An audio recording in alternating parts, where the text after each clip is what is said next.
Zemlja već bila u ratu i raspadala se. Zli duhovi prošlosti su oživeli i vekovna mržnja nastavila je da se širi. Imao sam 14 godina kada sam prvi put ugledao Milicu.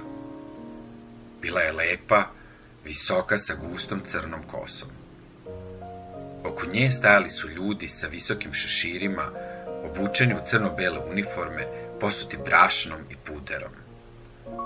Vrištali su veličanstveno, glasni glasovi. Nisam mogao ništa da razumem. Te večeri osetio sam novo sopstvo u sebi.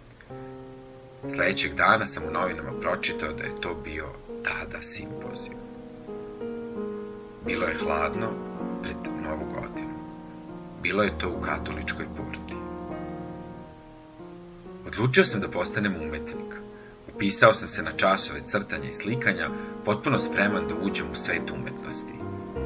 Milica je bila moja prva učiteljica.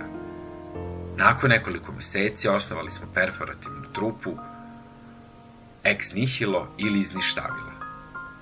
Bilo je to na jevrejskom groblju.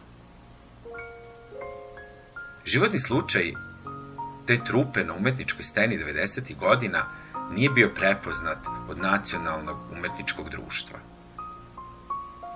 Neponovljiva konstanta performansa činile su naša tela kao organizmi, kao mediji, u agoniji, seksualni, politički, ranjivi, ekstatični, pogrdni, sveti i mitski.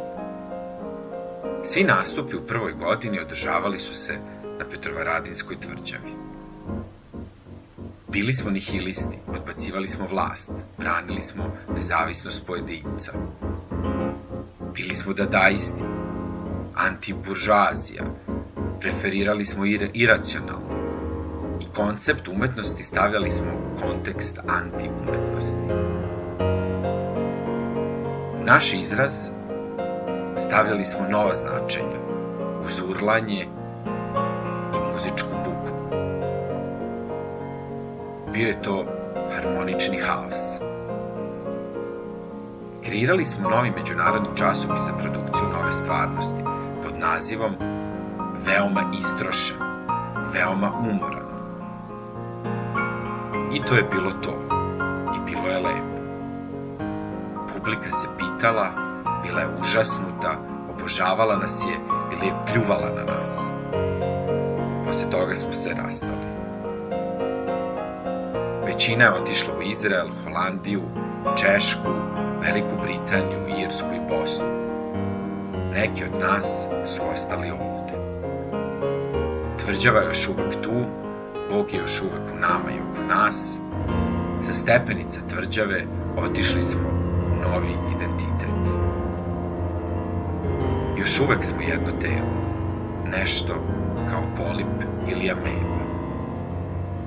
Kroz nas struji prog, još više i dalje, daje nam svetlost koja osvetljava ovaj svet.